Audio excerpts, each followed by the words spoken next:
Hello everyone. Good morning, good afternoon, good evening, depending upon when you are watching this video lecture. In the earlier session, we discussed about what is the meaning of production, which means any economic activity transforming the resources into finished goods or services is what is production. And also we discussed about different types of utilities that production generates, including place utility, time utility, form utility, and personal utility. And in today's session, let us discuss about different factors of production, which are nothing but the inputs that will be used during the process of production so that an output is generated. That output could be any commodity or even service. But irrespective of the input or output, the process of converting these inputs into outputs is what is called production. That's what we already discussed about. Every production process requires definitely variety of inputs depending upon the nature of output. For example, manufacturing of sugar requires sugar cane as raw material. But is the raw material only input? It is definitely one of the important inputs. But that raw material is required to be converted into the finished product by human beings. Means some people have to work on that. So definitely there is labor that is required. And the place at which this conversion process takes place will be situated on a land on which maybe a factory building is constructed. So definitely land is required as an input. And in order to purchase this raw material or pay the wages of the people or pay other expenses related to the factories or offices of that organization, they need money. So finance is required. That's what we can call as capital as one more input. Like this, there are many inputs that will be required for undertaking any production process, whether it is manufacturing goods or rendering of services. But of course, as the technology increases, the production processes are becoming naturally very, very complex. Once again, we don't have to worry about their complexities. They are complex, let them be. Our job is to identify what factors of production in general are required to transform the inputs into outputs. Those inputs themselves are what we are referring to as factors of production. At a broader level, these are the 4 factors of production traditionally listed: land, labor, capital, and entrepreneurial ability, sometimes called as organization. Organization is a verb also and a noun also. When we say noun, we are talking about the form, the entity. When we are using it in the context of verb, that is the act of organizing all the resources at one place and making them work together so that the production process is taken place and output is generated. So we need to be careful when we use the word organization. In what context we are using? As usual, every word has its own meaning in different contexts. As a verb are we using or as a noun are we using? We have to be careful. Of course, irrespective of whether it is a verb or noun, it is one of the very important factors of production, that is organization. Land, labor, and capital also are other factors of production. So without the participation of these factors of production, in whatever mix or in whatever ratio, but they all will be definitely required for manufacturing of any particular commodity or rendering of any services. Of course, it looks like definitely land is a free gift of nature. but it is not available freely to everybody, just like that, because it is nature's gift. I cannot say I will just go and grab a land and start building a factory, because the society has made itself its own legal restrictions onto the usage of land and ownership of land. And particularly when we say the capitalist economy or market economy, where private property is one of the important features of it, definitely land is not freely available for anybody to just start their production process. Though naturally it looks free, but when it really comes to using it for production process, it is not free. It has to be either acquired or it has to be at least rented or leased. So it involves some money also. Same way, every factor of production will have its own cost, its own price. Price for those who give it to us, cost for us who take it from them. For example, there is a landlord, he is charging a price called rent. If we are leasing a land or building from a landlord, we are paying the rent. For us, it becomes cost. The same thing becomes price for the other party. Once again, this cost and price, we should not be once again mixing them up. We have to be just clear which side we are talking. Just names change. But in essence, what is it? That's what it is. Imagine if an organization is paying salaries. For the organization which is paying salaries, that salaries becomes a cost. That becomes an expenditure. But for the person who is receiving the salary, the employee, for him, it becomes income. That becomes not an expenditure but an income. So what actually happened in the transaction is only one, but there are two parties always. So naturally the words used for both the parties will not be same. For one party the same thing is the expenditure, for other party the same thing is income. Same way, rent is the price of the land that the landlord charges. The same becomes cost to the person who has rented it out. Same way, for labor, what is the price or cost?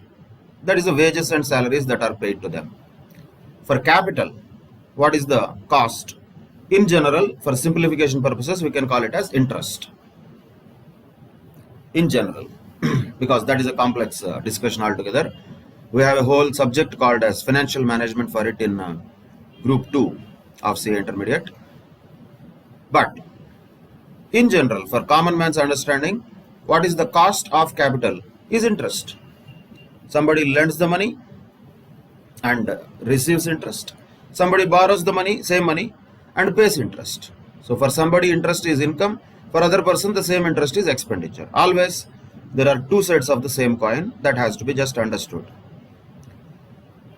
But irrespective of the costs of or prices of these factors of production, all of them are definitely required. They have to be definitely put in place.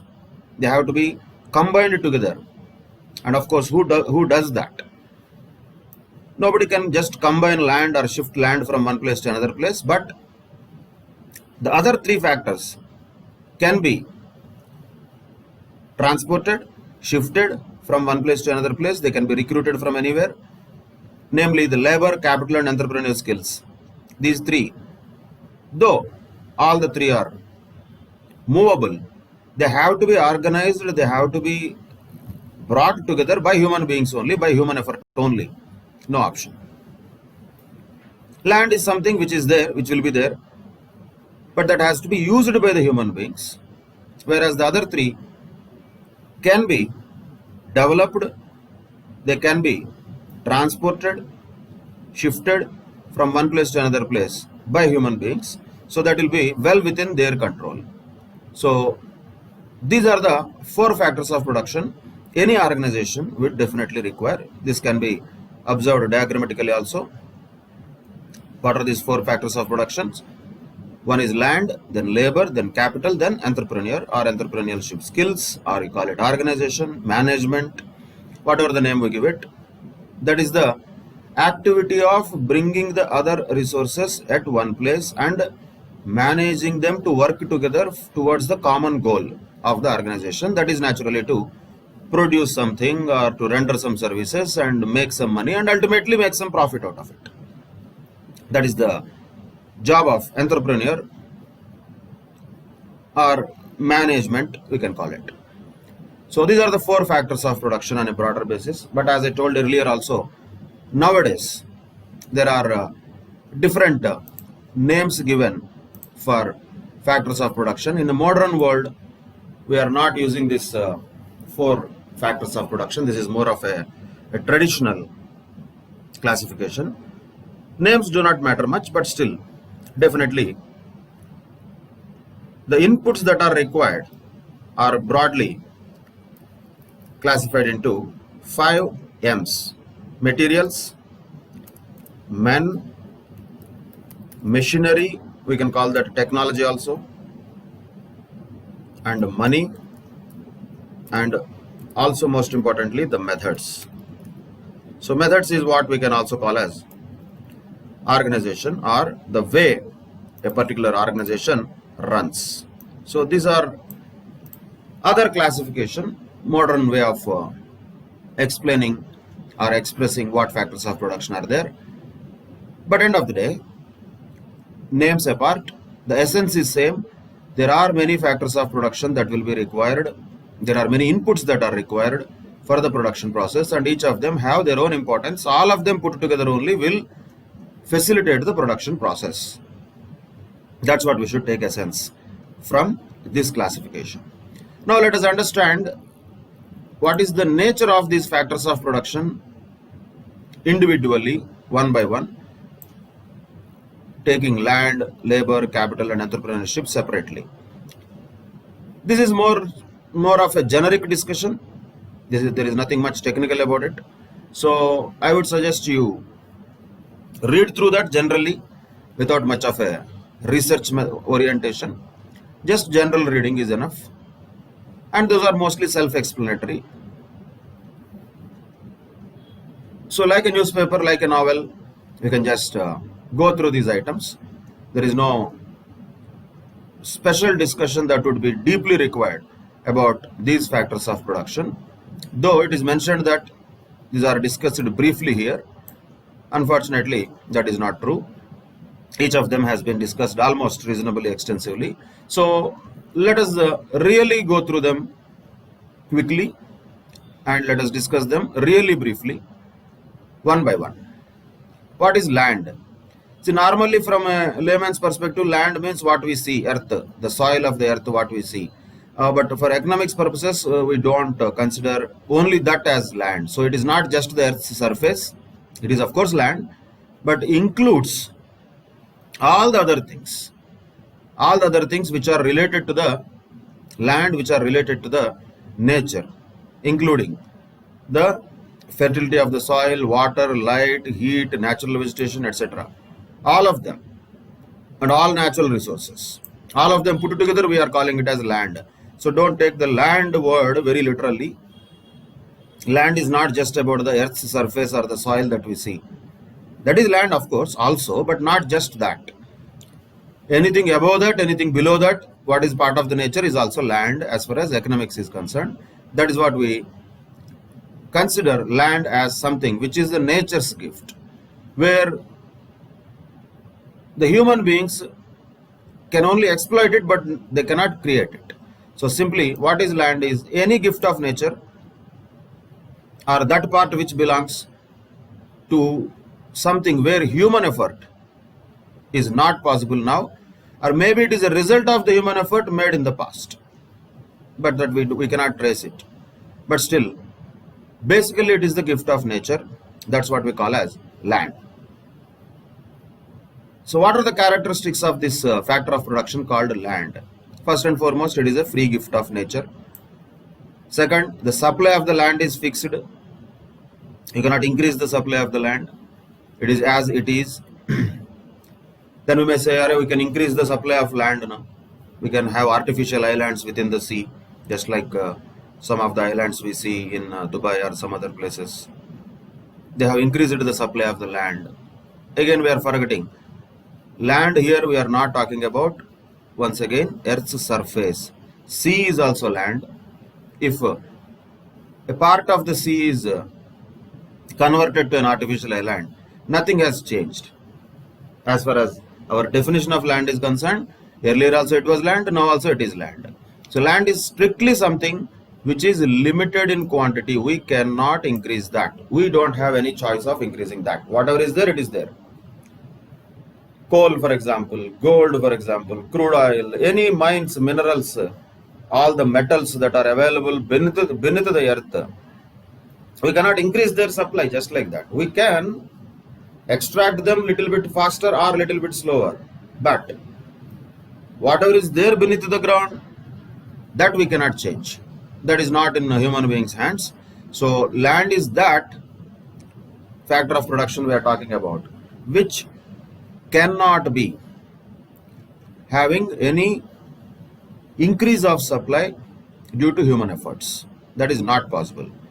So from other side, we can say, just to understand this in technically, from the economics point of view, the total supply of the land is perfectly inelastic. Always perfectly inelastic, because it cannot change. It is fixed. The supply of the land is fixed, irrespective of the price which is charged for it. The supply is fixed. So that is one of the features of the land, the supply of which is perfectly inelastic. That can be a bit. Of course, when you look at a particular firm or when you look at a particular organization, that looks like relatively elastic, but from nature's point of view, on a whole, broader level, definitely the supply of the land is fixed and it is perfectly inelastic from the point of view of economy or country or even entire world for that matter. So that is another feature of it. Supply of land is fixed. And land is permanent and has indestructible powers. It cannot be destroyed. It is permanent. It cannot be destroyed. Okay, once again we say, we are destroying our rivers, we are destroying our seas, we are destroying our land by having open cast mines. We are using that, or maybe we can say we are exploiting that more than what we should have, but we cannot say that we are destroying that. It cannot be destroyed. It is there, it was there, it will be there. So land has one feature, that is always permanent and it is indestructible. It is not possible to be destructed. It has indestructible powers. Then another feature of land is that it is a passive factor of production. Yes, we know there are other factors of production in addition to land called labor, capital and organization, but all the other factors are dynamic factors, active factors. Land is the one which is passive factor. Land itself cannot do anything. You may have fantastic land, fertile land, but without somebody doing some agricultural activity on that, that land may not be really giving any output. Maybe it will give some grass. That's quite possible. But it may not be really useful for the productive purposes much. So land by itself is not an active factor of production. It is a passive factor of production. And unless human effort is exercised on the land, by itself land cannot produce anything on its own. Once again, don't say that in jungles there is so much of natural production that is there and all. We know that. But that is what we are talking about, a particular part of it. If the entire human beings and the economics that we are studying, if we are able to be surviving on the jungles production, then we don't need to study economics also. So we are talking about a modern society where the needs of the people are much larger than the jungle production. So jungle, whatever the land produces, that is very limited. It is useful. Nobody says it is not useful. But that is not going to be considered as an active factor of production just because it is giving us some tamarind and some honey. So let us keep that aside. And this is naturally clear. It is immobile. The land is not possible to be moved from one place to another place. That is one of the most important characteristics of land, whereas all the other three factors of productions are mobile. You can shift labor from one place to another place. You can shift capital from one place to another place. You can shift the management personnel. the people, top management people from one place to another place, all are mobile.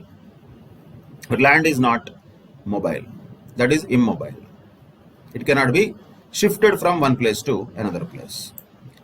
And also the land has multiple uses. Naturally, the same land can be used for a factory, the same land can be used for a software company building, the same land can be used for agriculture. It can be used for multiple purposes. How we use it, that depends upon various other factors and also government policy and whatever is required in the society at that particular point of time. So, as far as land is concerned, it is ready to be used. It is always there for multiple uses. How we use that, human beings use that, that is our choice. But as such, land has multiple uses. And in general, land is heterogeneous, not homogeneous. Heterogeneous is different from homogeneous, that is opposite of homogeneous. Homogeneous means all same, similar type of characteristics. Heterogeneous means not similar characteristics. In other words, no two pieces of land are alike. Again, which pieces we are talking matters here. So, the land which is in Russia, or the land which is in Saudi Arabia, or the land which is in Egypt, or India, or China, need not be same. They need not have same kind of fertility, or same kind of situation, same kind of weather, same kind of atmosphere, same kind of temperatures, will not be there, because nature is very diverse. And when we say land is a nature, that is also definitely diverse, which means it is heterogeneous, it is not homogeneous. These are the various features of land in general, we can say.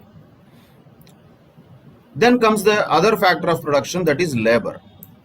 What is the important aspect of labor is, first of all, this is the only factor which is directly fully involved with human beings. Of course, human beings are also part of nature, so we are not denying that fact, but still, as a separate species, one of the most advanced species on the land, on the earth, the labor is that part of the factors of production where the human beings will exert both mental and physical work. They will exert not only the physical work. Here labor does not mean only the worker who is physically doing some job. Even anybody doing a job with his intellectual capacity also is a labor. For example, a software engineer in a software company is also a labor. Labor is not to be looked at a word which is demeaning or a lower thing. In fact, that is a word to be most respected than anything else. Why? Because without labor, without people doing something, all other factors of production as they are will not be actually much effective also. So one of the most important aspect which really adds value to the inputs, other inputs, is labor. And what labor means, we are talking about human efforts. Human efforts, are we talking about only human efforts of body? Not necessarily. Human efforts of body or mind. Those will be done in order to convert all the other inputs into outputs. That's what is labor. So simply speaking, it is the human effort. Labor is nothing but human effort. Not only physical labor, it could be also intellectual or mental effort that human beings do, ultimately for what? For converting the inputs into outputs. But of course, the proportion of this effort may definitely vary. For example, there will be a manufacturing organization which has mostly machines. There may be not much of human effort required. Maybe switch on, switch off is the human effort, but still required. But that is the proportion of human effort very less in that case. But in software companies, banks or service sector where human effort is of most importance, more importance, there the proportion of labor as an important factor of production will be much higher. So the point is, definitely there is an economic significance for labor, and definitely the motive of labor, why they are doing work. Are they just like doing some social service? Employees are coming to organization and working not just for fun, not just for some service. Ultimately, they have a motive of some economic reward. Some economic reward is what is expected by the people who are working. That's what we call it: salary, you call it wages, you call it remuneration, whatever the name we call it. But definitely the work that is done by human beings to convert the inputs into outputs is done with an expectation of some economic reward. Just like that, nobody is doing. Okay, even if somebody does that, that is an exception once again. That is not what we are talking about labor. If anything is done out of love and affection, somebody like Mother Teresa doing some great act of or great effort of saving the destitutes, yes, that was done with utter love and affection. But can we call that an economic activity? No, we cannot. Can we call that she has done some labor according to economics? No. Though it is done with more effort also, still it is not called as labor. In the economic sense of the term, we cannot call anything that is done out of love and affection, even though it was useful in increasing the human well-being. So there will be always people who are doing economic activities with a motive of some economic reward. That's what we are calling it labor.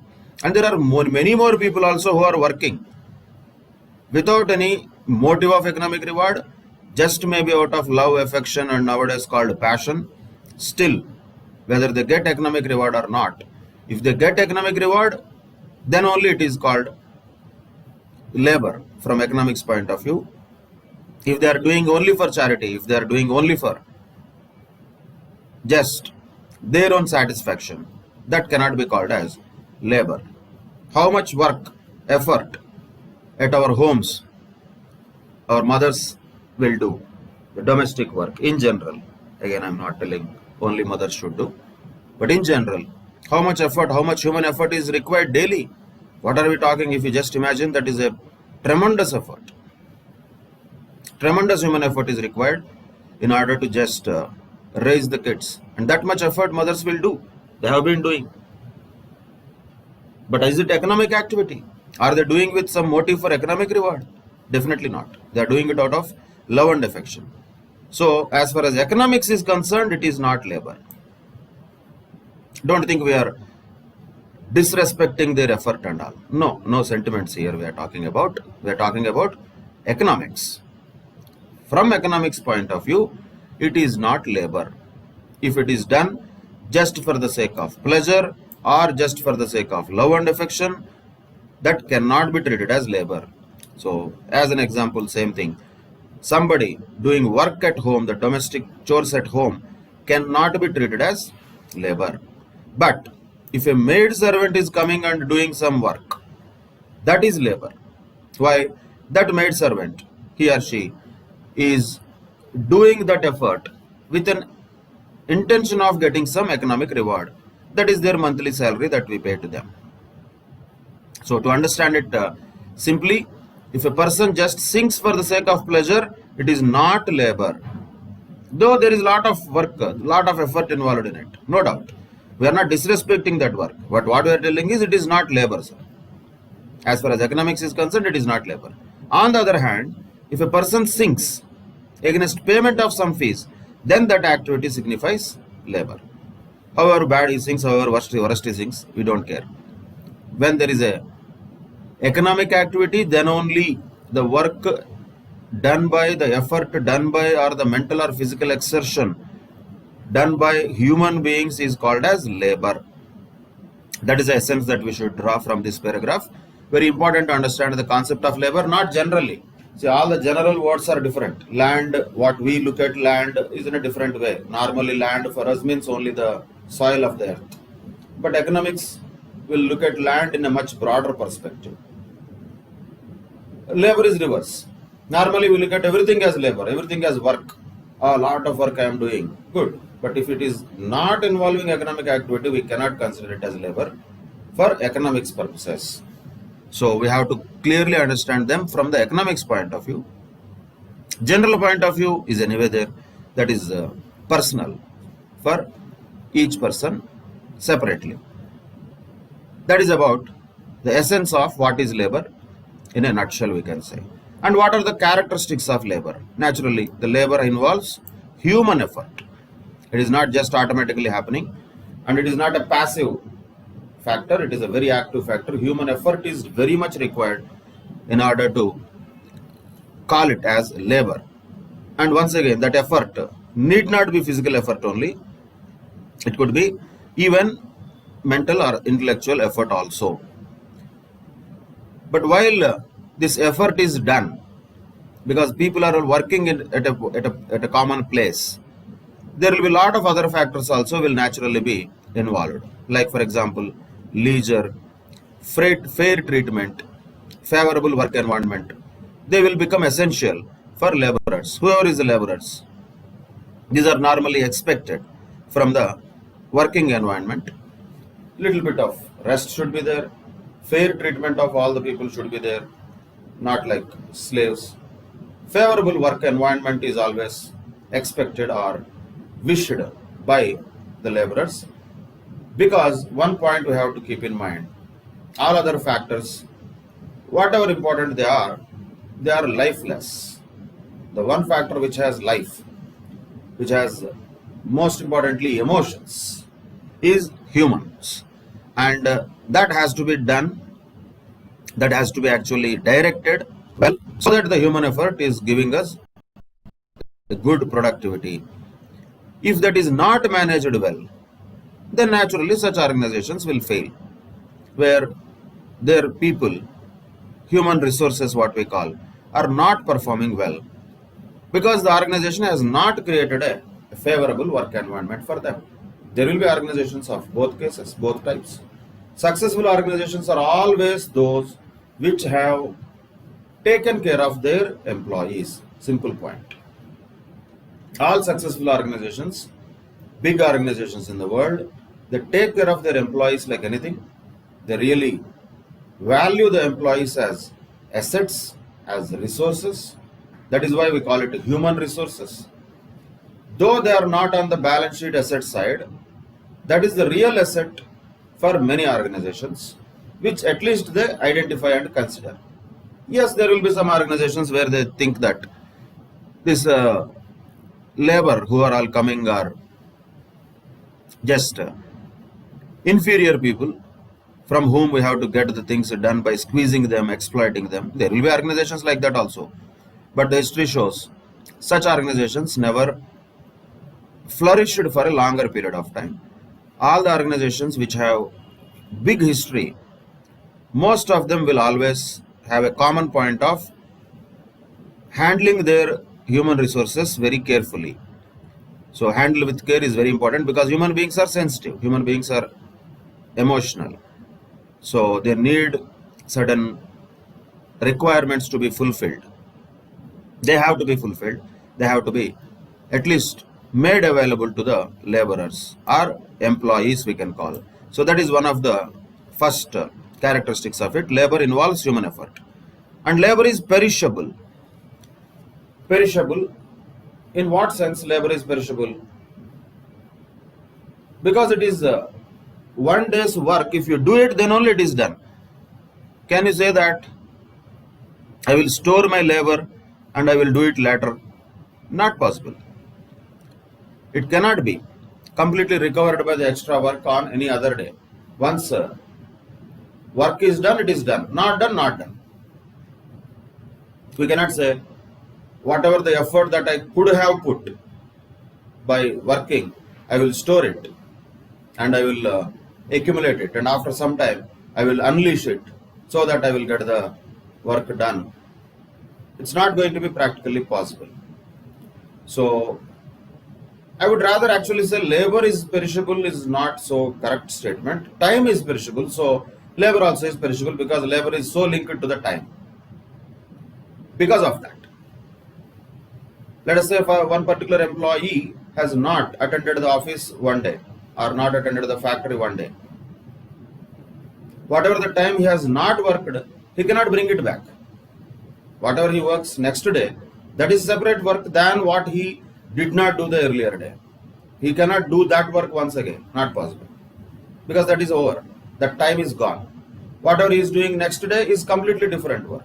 So, as a concept of time is very dynamic and complex, labor also is linked to the time concept. That is why we can say labor is perishable. It is very perishable, highly perishable. As the time is perishable, labor is also perishable. That can be understood from that. Again, not to be understood in the sense, okay, what if I did not do homework today? Today's and tomorrow's homework I can do day after tomorrow. Still it's okay. But the point is not the result itself. The point is the work that you are doing. If you have not done that work, the time is gone. That time you cannot bring back. When you are doing the same work also later, you are doing it in different time, not in the same time. So it's a more, I would say, philosophical approach. There is a traditional philosophy which says, if you, let us say, dip your legs in the river, you are not touched by the same water at all. Why? Because the moment you have dipped your legs into the river, some water touched your legs and it left. Next second, next microsecond, some other water has come and touched your legs and it also left. So when you are dipping your legs in the river, you think that water is same. Water is touching my legs, but it is not the same water, never the same water, impossible. Why? Because the river is flowing. Same concept applies to time also. The time is so fast flowing, it is going always, eternally. Because of that, once the time is gone, it is gone. So the labor that is done actually on a particular time is only labor. The labor or work that is not done at a time in the earlier past is not labor because it is gone already. It is already vanished. It is perished. So that is the meaning of when we say labor is perishable. And also, as we discussed already, unlike land, labor is an active factor. It is not a passive factor. It is an active factor. Highly active factor compared to land or capital. Land is definitely very passive factor. Capital is to some extent active, but not that as much as labor. So labor is definitely highly active factor of production in the production process. And another very important feature is that the labor is inseparable from the laborer. That is not possible. You cannot take the labor out of the laborer. It is inseparable. This is also looking a little philosophical concept, but it is true. Why? Because a laborer is giving his labor, that is his work, and that is what is called as labor power. Labor power, what he has, is what he is selling. If at all you call that as a commodity, though it is not correct. But if you call the laborer is selling something, he is not selling himself. He is selling the labor power, means the capacity to do the work he is selling. And how is he selling? By actually doing the work he is selling. And he has to be physically present there, wherever that work is delivered. But the point here to note is, when he sells this labor power against the wages, that means his labor power is over, gone. That has vanished. No. Labor power is not separated from the laborer. That is not separated. So the capacity to work he retains still. He still has it. But when will he sell? One more day. Next day when he comes to work, again he will sell that capacity to work. But he retains that capacity to work. It will not be diminishing, or it will not be taken away from the laborer. Of course, over a longer period of time, will the same capacity to work will remain? Aging factors will come. Yes, those all are different. But in general, when we look at a laborer working, what is he selling is his labor power. What does he have to offer to the producer is his labor power, and he does not actually sell it also. To be frank, he gives it. only for certain time to the manufacturer or producer and charges for that time. So basically, the labor power from the laborer cannot be separated. His capacity to work cannot be taken away from that person itself. And this is also, as I said, a philosophical concept which can be understood not only from labor, even from other points of view also. Let us say fame or defame or good things or badness, whatever this kind of adjectives that we give to any person. For example, let us say Amitabh Bachchan is there. Amitabh Bachchan has some fame, definitely. He is popular. Can you ask Amitabh Bachchan to sell his popularity to somebody else? If he can do that, there will be thousands of people who are ready to buy it, but he cannot do that, unfortunately. He cannot sell his popularity. But what he can do, he can use that popularity to advertise for some products and make money for himself. That he can do. He can use that only. He cannot give it away. That is the difference. Same way, laborer also cannot give it away, the labor power. He can only use that for his employer or for his owner. And for that purpose, whatever he has worked, he will get his wages. That is how the labor works. So the labor is inseparable from the laborer. Another important characteristic of labor, we can say. And of course, the labor power differs from laborer to laborer. Naturally, human beings are all not same. All of them are not same. Everybody is unique, and definitely labor is also very much heterogeneous, because that power changes from person to person. Some people are lethargic, some people are very active, some people are not, some people are intelligent, some people are not, some people are efficient, some people are not. So a lot of things will be there, because human beings are completely different from one another. So definitely the labor power differs from laborer to laborer. This is also another point which we can identify, but not necessarily always. Definitely there is no guarantee that all labor may be productive, not necessarily. Sometimes there is no guarantee that all efforts are producing some kind of resources. Some labor may be unproductive also. That is quite possible. That is also quite possible that labor may not be always productive. These are may. When we use the word may, anything is there. That anything can be used. So we don't have to once again dig into that much. Labor are paid, for example, for a certain time. Software employees, let us say for a company, are getting paid some amount of salary per month. So many employees, I'm not telling all of them, but a lot of them will be wasting time just by going through their Facebook pages or WhatsApp or watching some videos on the laptops provided by their companies. So are they doing any productive job there? Not necessarily. But are they paid for sitting there and acting to work? Yes, they are. So possibilities are always there that labor sometimes may not be really productive, but that is the job of the management to make it productive. Labor by itself not necessarily always is productive. And this is also another characteristic of labor. We can say labor generally has poor bargaining power. Bargaining power means not that we go to Raitu Bazaar and bargain for 1 kilo of pindi. Yes, that is also bargaining. But when we talk about an organization, different sides will be there. For example, management is on one side, labor is on the other side, laborers are all on the other side. In general, who will have more influence on the organization, management or laborers? In general, the management.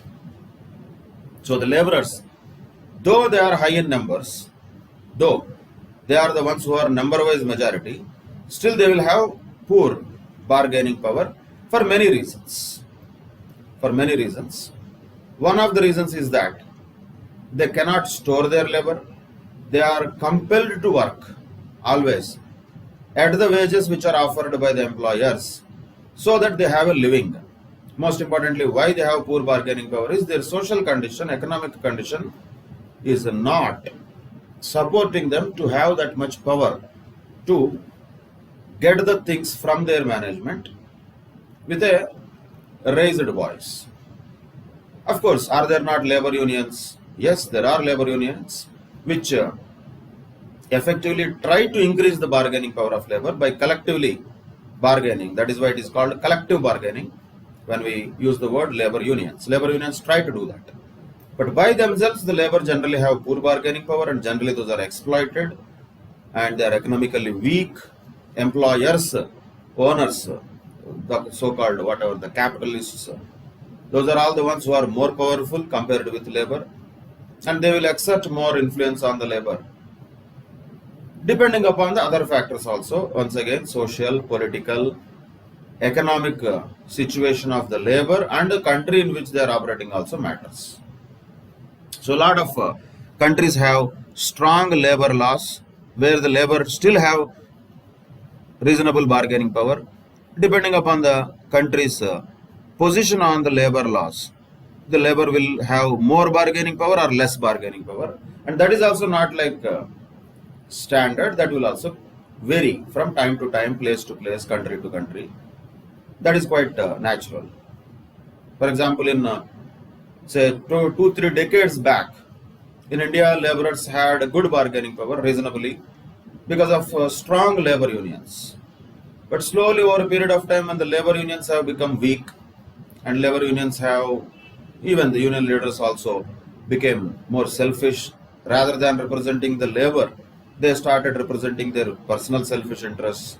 They were more trying to get good points from the management and sometimes money from the management as bribe, and they have left the laborers without much of betterment in their lives, wages, standards of living, etc.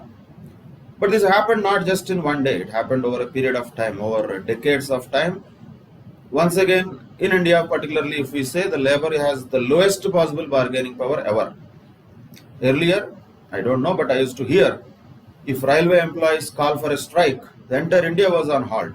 If telephone employees or postal employees or transport employees call for a strike, RTC employees, then the entire society will be like at a halt. Entire all the people's lives will be affected, and government will be so afraid that this strike can impact the citizens' lives so badly that they will call the union leaders for talks, and they discuss with them and try to at least give or cede to their demands. That used to happen. We used to listen that, but recent past, if you see, it's the other way around. The management is more powerful. The labor unions are literally not bargaining. Cannot use this word, but literally speaking, practically they are begging. So bargaining power days are gone. Now they are begging for some mercy from the management. So that power of labor to bargain is always low. By default, naturally it is low. Depending upon the political and social situations, and most importantly the legal backup, the legal power, or the strength that the legal system in a country gives to the laborers, their bargaining power will be little bit enhanced. If nobody supports, let us say the citizens don't support, the judiciary don't support, media doesn't support, government doesn't support, the administration doesn't support, where from they will have bargaining power? They will lose their bargaining power because inherently they have poor bargaining power. They are the ones who are already in the weaker side. So if somebody helps them, they may try to have a little bit of bargaining power in other way. In countries like France, Germany and all, it is not that easy to just fire a laborer, or it is not just that easy to exploit the laborers. There are strong labor laws in certain developed countries. Though they are capitalistic countries, still there are strong labor laws in the countries like France. We hear that in media, not now, around a year back. There was a huge strike done by the French truck drivers, and the entire country was in halt, just halted. They could do that. They could exert their bargaining power by doing a big strike nationwide, and the government has to kneel down to ask them, what do you want and what are your demands? So that is bargaining power, at least to start with, comes from the strength that labor unions and laborers get from other aspects and other segments of society. When the other segments of society don't support, inherently the labor always has poor bargaining power because they are on the weaker side. The other side is a stronger side, management with all power, money power, muscle power, everything is there on the other side. Okay, just for entertainment purposes, if you see any Indian cinema, old cinemas at least, always the villain will be the entrepreneur only. Villain will be the manufacturer. He'll have a big factory. He'll exploit laborers. Laborer is always hero. Like this, they will show. But the point is, that is all romanticism on movies. But reality is what? Villain will always, villain in the sense, the one who is having power, will always have upper hand. So there will not be one person like our cinema hero who can give a tucker to the villain and win him over. So that is all happening only in movies. In real life, labor will have very poor bargaining power. That is the reality. If that reality has to be changed, other systems have to support them. In some cases they do, in some cases they don't do. At sometimes they do, at sometimes they don't do. So whenever they are not supported by the other systems, naturally their bargaining power will be very low. That is the nature of labor. So that is one more characteristic of labor. They have a poor bargaining power. And labor is mobile, as we know that. Mobile means it can move from one place to another place. Of course, it's not that easy. Just like that, somebody can be transported from one small village to America directly in one day. A lot of restrictions are there. Nobody is saying there are no restrictions. But are they theoretically movable or not? Yes, they are. Human beings can move. They have a lot of transport systems where they can move. They can use trains, buses, aircrafts to go from one place to another place. So there will be a lot of possibility for their movement. But however, still there are many obstacles also for the free movement. Naturally, there will be. Within the country also, from state to state, there will be some obstacles. Outside country, though, there will be too many obstacles. You need visa, you need entry, you need employment permit, you need that, you need this. So many restrictions will be there. So perfectly mobile, no, we cannot say that. But yes, is it inherently having a characteristic of mobility? Yes. So a lot of people who are in the countries like United States of America, many doctors, engineers, NASA scientists, many of them are Indians. So were they all born in America or what? No. They went from India to America. They had been granted that mobility, so they went. So they have work there now, they are doing the work there now. So they used this mobility for their own advantage and of course helping the country in which they are working also. But is it possible for a normal construction worker to apply for American visa and get a visa and go just like that tomorrow? Not possible. He'll have to go through lot of restrictions and almost impossible, we can say, just for somebody to go from India to America who is not a highly qualified or educated person. So labor, all types of labor is not completely mobile, but by nature it is mobile. That is for sure. That is first point to be, there is another point to be noted. And also there is no rapid adjustment of supply of labor that can be given. This is also normally land to completely, perfectly inelastic. The supply of land is fixed, but supply of labor also is not possible to be changed immediately. It will take time. Suddenly we need some 1 lakh laborers for our construction. Okay, bring all the people from somewhere, Bihar, UP and all. Not that easy. Or suddenly Gulf region requires lakhs of people to construct buildings. Bring people from India, Bangladesh, Pakistan, Sri Lanka. They did it, but not easy. It takes a lot of time. So the point is not that labor is not mobile. It is mobile. The supply of labor is not rigid as land, no doubt. But still it is not possible to increase or decrease instantly. Instantly it cannot be increased or decreased. Difficult. It will take some time, we are telling. That is a point to be noted. No rapid adjustment for supply of labor is possible. Then, naturally, there is always a discussion on hours of labor and hours of leisure. Should there be a balance? Of course, yes. There should be a choice between the hours of labor and hours of leisure. Because once again, when we say labor, we are talking about human beings. The human beings cannot work 24 hours. They have to work for a certain number of hours and they should have some leisure also for a certain number of hours. This balance should be maintained. This should be maintained naturally. Why? Because we are talking about human beings. So once again, let us say just once the theoretical discussion that what about the supply of labor and wage rate, how it is related? It is directly related. It says when the wage rate increases, the supply of labor also increases. Supply of labor does not mean new human beings are coming into existence suddenly. Suddenly, we just now discussed the supply of labor cannot be adjusted rapidly, not possible. But what can happen? They can increase the supply of labor by reducing the hours of leisure. Let us say earlier they were doing 8 hours of work. Now, if the wage rates are very good, they can work for 10 hours, 12 hours so that they can earn more. So effectively what they are doing, they are reducing the hours of leisure and increasing the earnings.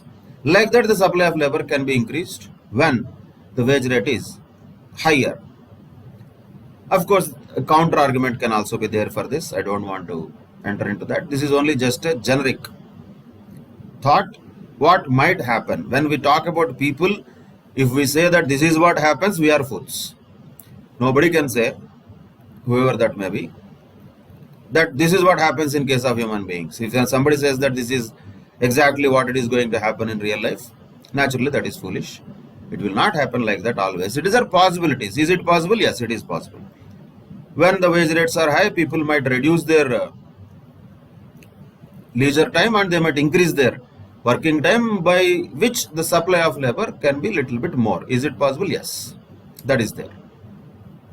On the contrary, if the wage rates are not that good, then also this might happen. So, whether they prefer to have more rest or leisure, it is their choice. We are no ones to decide upon that. So, the choice definitely has to be made, that we should know. Which choice they will make? How do we know, sir? They will make according to their requirements. So, just now if it says wage rate is high, supply of labor is high, wage rate is low, also supply of labor will be high. Because anyway their wage rates are less. They need a minimum earning for their living. They have to work more hours. Then also the number of hours of leisure has to be reduced. So there is always a counter argument for what is mentioned here. So don't worry about that part much. Think about this part, which is giving the characteristics of labor on a broader basis. Labor involves human effort, it is perishable, it is an active factor, and it cannot be separated from the laborer. And the labor power differs from one person to another person. Labor sometimes may not be productive. Labor generally has poor bargaining power. Labor is mobile, and it is difficult to adjust the supply of labor quickly and instantly. And labor has to always take a choice of time adjustment. How much time to be worked actually and how much time to be taken as leisure. That choice has to be taken by the laborers themselves. So these are the two factors of production, major ones, and their characteristics. And in the next session we will discuss about two more factors of production, that is capital and entrepreneurship, which includes a discussion on what are the different types of capital. This is also a very generic discussion, but very importantly the stages of capital formation. And entrepreneur has been given a very big space in this discussion. We can just broadly and essence wise go through what are the various characteristics of capital as a factor of production and entrepreneurship also as a factor of production. What are the intricacies involved in the organizations? What kind of decisions that entrepreneurs have to take? What kind of problems that entrepreneurs face? And what kind of characteristics that entrepreneurs have to show for successful organizations? These type of things, more generic in nature. These can be just seminars also, not necessarily economics classes.